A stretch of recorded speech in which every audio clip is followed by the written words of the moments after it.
Good morning, everybody. As he introduced myself, I'm Colby Willey. I'm a student here, and I'm here to talk to you about my business, Veggie Produce. Now, it's just a decent-sized produce stand in between Seaford and Reliance. But before I get into what exactly I have now, let me tell you a bit how I've actually got there. When I was about 14, I went out looking for my summer job, like most young men do around this area, and living in a royal area that I do. You either work on the farm or you work on the farm stand. Coming from a line of car salesmen, I wanted to try my hand at the selling side, the family business almost. Although when I went to apply to the local farm stand, I was turned down not on the facts that I can't do the job, I wasn't a young, attractive female. Yes. When I told my father that, he pretty much said, "Who needs them? We'll start your own." So that year, I took $20 and just started buying produce where I could, set up a little teeny stand by our country store. So that really tells you what kind of neighborhood I lived in.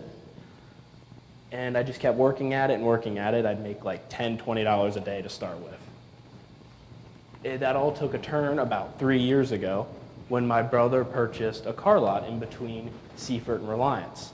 There was a little carport there where he said I could move to just so I could continue to grow. And that's when Veggie Produce was born. The year I moved there, I had a little bit bigger setup. I had more customers because it was a new area, a lot more people. So I dabbled through that year as much as I could with what little income I had and what money to work with. But then the next year I was there, in 2011, I believe, that's when I really made an entrance with Veggie. And that's when I set this up. I took my competition by surprise. They had no idea that building was even there because at that point it had sheds all around it, but we cleared it all up pretty much in one weekend, had a handyman come in, throw out an awning, and then I was able to set up. And like your most produce stands, I have your basics, your tomatoes, your corn, your cucumbers, your zucchini, your squash. However, I tried to distinguish myself as much as possible from my other competition because just within a mile of where I'm at, there's 3 different produce stands, which only so many people can buy produce in that little area. So, as you can see up on the crates, there's actually grapefruits. Most of my stuff is local. Anything that's in season, anything that I could possibly buy local, I do. But there's a few items, specialty items, that I try to buy from different suppliers just to give it a little bit of edge, something to make me a little bit more unique from different people. Although, just because I do get them shipped in from different places, doesn't mean that I do not know exactly where they came from. At any given point, depending on what type of product I have, whether it's plums, nectarines, grapefruits, pineapples, I can tell you almost exactly where it came from and when it was picked. I can almost direct you to the website, to the farm or the orchard that it came from, just because I take pride in knowing exactly where my products come from. And that's just another image of what it kind of looks like. My second year there. As you can see, I have apples. They get them out of a place in Washington, depends on what time of the year, and then it goes to Pennsylvania. Like I said, I try to keep everything as local as possible, but with the specialty groups, I like to have a wide variety. Just once more, you can get a little bit close up, just to kind of get a feel of what it looks like. But see, it's not just fruits and veggies. This is my last summer. As you mentioned earlier, I'm in the horticulture, so flowers are a big part of my life. And that's something I try to get into a little bit at a time. And this is my attempt at putting the foot in the door for that. Like I said, since I am young, I do not have much income or much capital to work with, so I got to gradually build to where I'm at. And that's my attempt with starting flowers.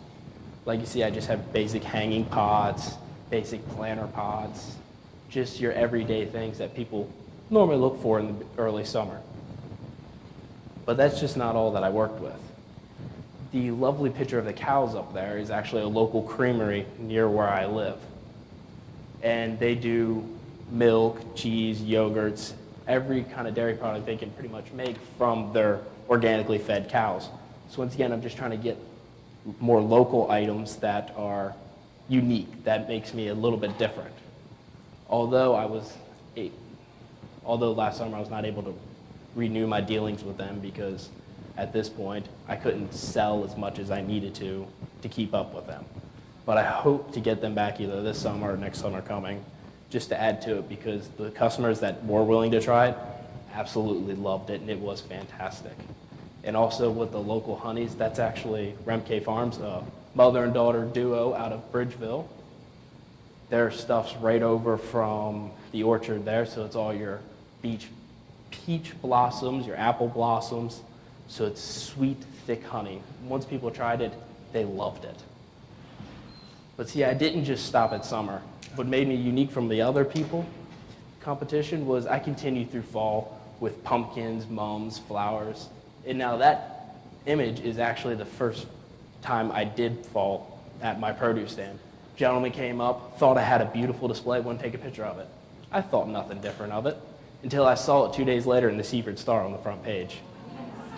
So that just goes to show of how nice it looks. That's what we tried to pride on in my family, was trying to make it neat, clean, just appealing as possible. And that's what it looked like this year. And as you can see, the top of my produce stand's not painted. I can't find a ladder anywhere to reach that high. It's been 2 years and I haven't been able to find a ladder that tall.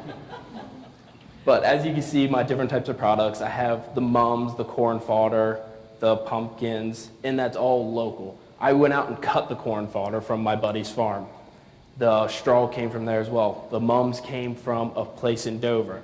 The pumpkins came from half a mile from my house. I try to keep everything as local as possible, because without that, it's just not what I'm going for. I'm trying to keep it a local organization of supplied.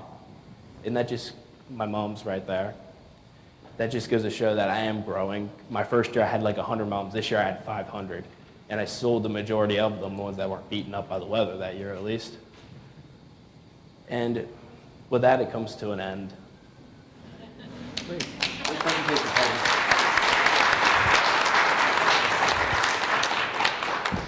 Are there questions for Colby? I see you, Brenda. I'll start with you. Colby, congratulations. Thank you, ma'am. We really applaud you, and I love your graphics. So talk a little bit about how it all correlates with being a student and running a business. Well, that's actually a part that is going to change all drastically next year for me, because this will be my first summer where I don't really have school in the fall. I think I might have one class next fall, because that's just how my schedule worked out. That's really where I'm going to put all my effort towards it. Before, I was just trying to slowly go towards it, because I always had to worry about school in the fall and then in the winter. But this year I don't have that worry. I can put all my time towards it. I can put all my focus towards it and really go out start up with a bang this year to really just make it larger and go with it, because that's going to be what I'm trying to do for the rest of my life. So I really got to put a foothold in and make it mark.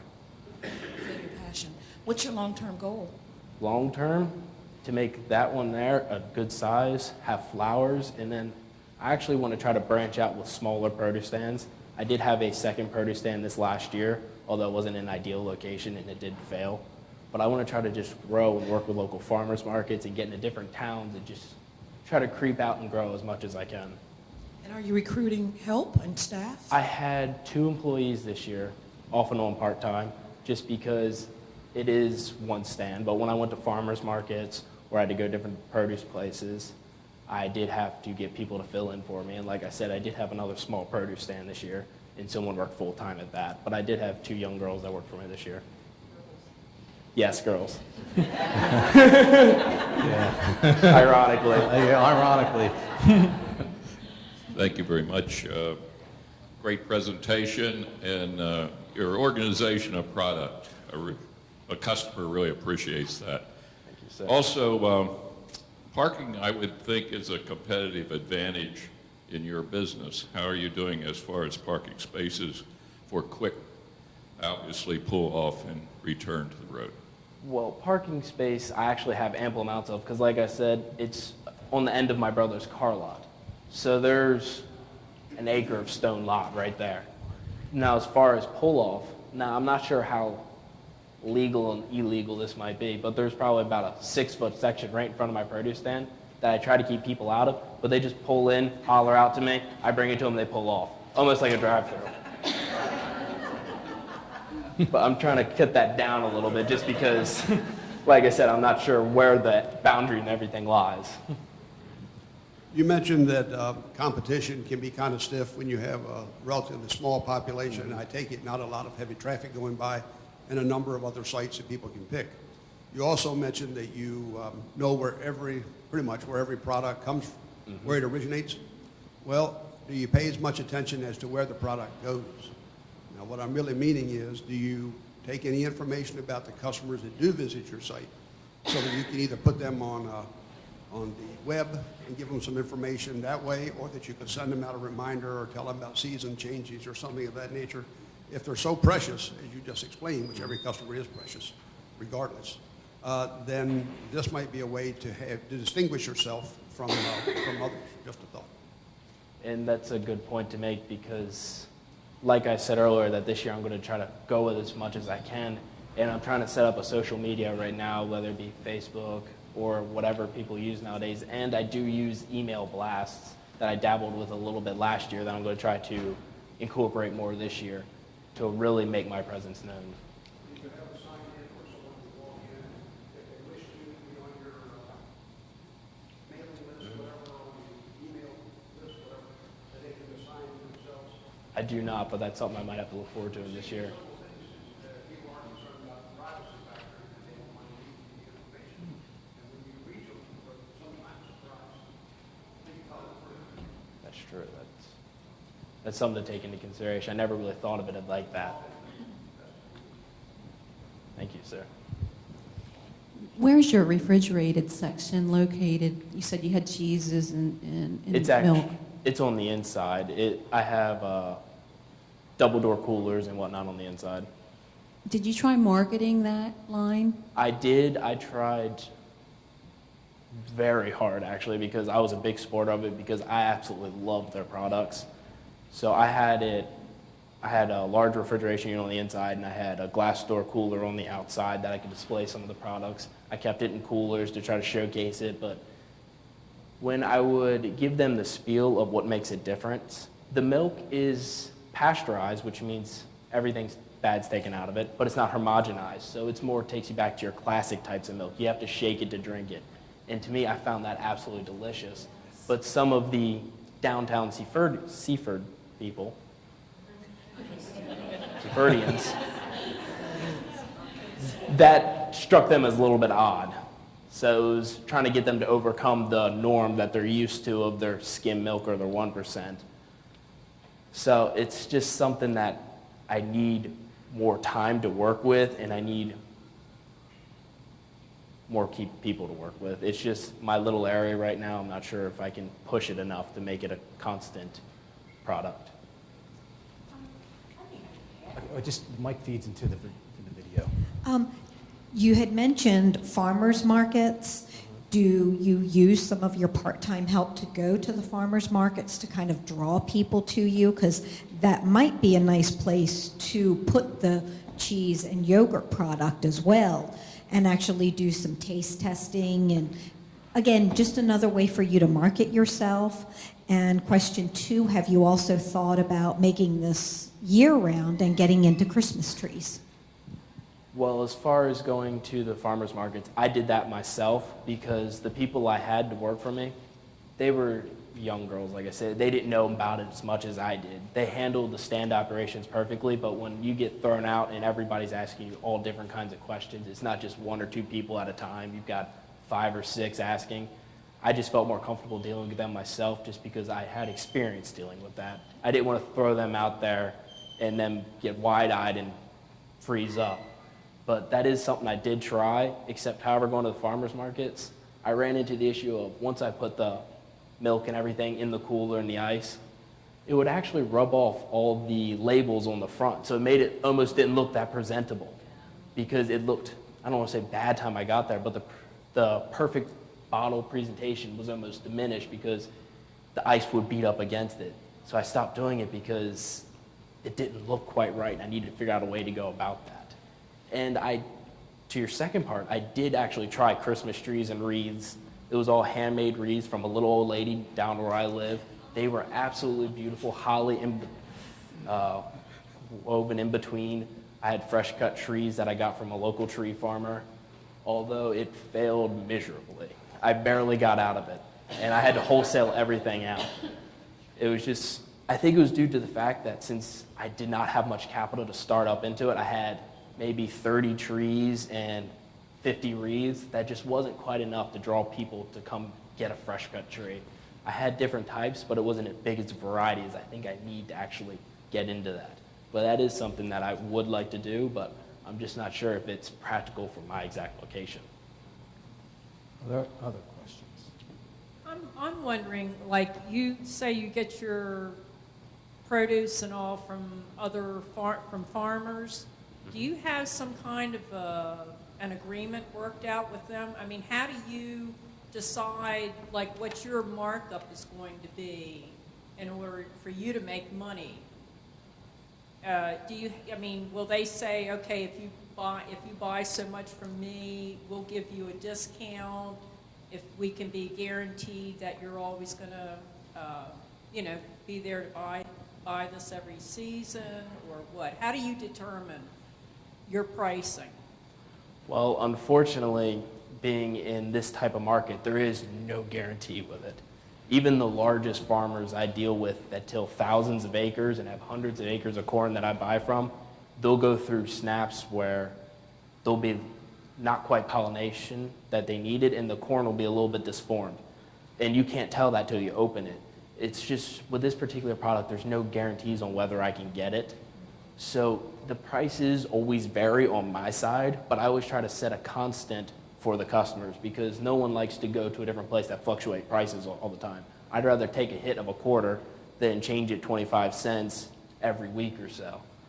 But to set my pricing is, the rule of thumb is about like 25% markup, 50% markup to what it is. And that may seem like a lot, but when you're dealing with a tomato, it costs you 10 cents and you charge 30 cents.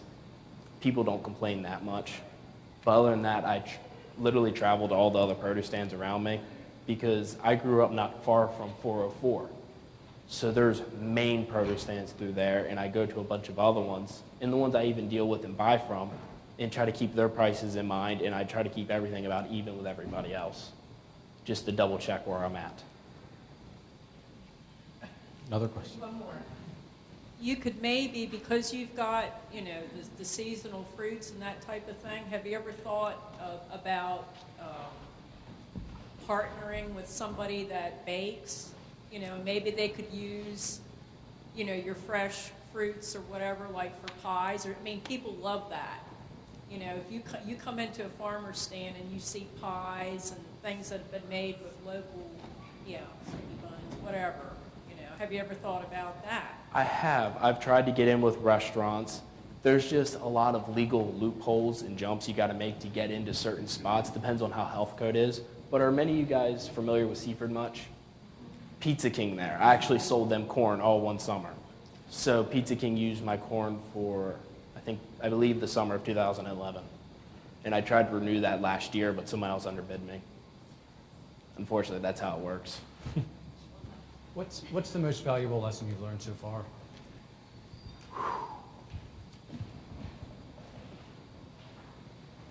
Don't grow too quickly. Don't try to do more than what you can do. Like I said, I tried to do a second produce stand, and I was in a rush to put it out there because I wanted to do it. I thought I had the right product, except I didn't test it out. I didn't look too far into my actual stand, which I found out later that the roof on the stand, because it was just a regular farm stand, didn't come out far enough. And about from 12 o'clock on, once the sun started to tilt, it burnt up all my crops, all my produce. Now that happened for about a month, because by then I finally had to pull the plug because it just wasn't quite working. And I also tried having a second produce stand a year before, and that was where I first started, because all the locals in my area wanted me to keep doing it because they would have to go fight traffic or go to grocery stores to do it. Although I did it a self-service one, just kept certain things out there, and I got robbed ungodly amounts. As a young entrepreneur, could you talk a little bit about your financial sustainability, what you've learned about how to handle your finances? Because that's what keeps businesses in and out, is how they handle and track their financial sustainability. So And like I began with, I started with $20 and just kind of worked my way gradually building. I never tried to spend more than what I had, obviously, because I try as much possible not to get into debt or to take loans right now until I'm really going to start up and make an impact, so where I know I can make the money back to pay off the payments every month. But like I said earlier, I just try to grow as little bit as possible. I just try to keep within my means, and each year just adding a little bit more. But just keep track of what I sell. Every place I go to, I get receipts from, put them up against the day's figures, and just do all that math stuff and go from there. We have time for one more question. Anything else? No? Okay. Colby, what can we do? Was there one? Oh, back.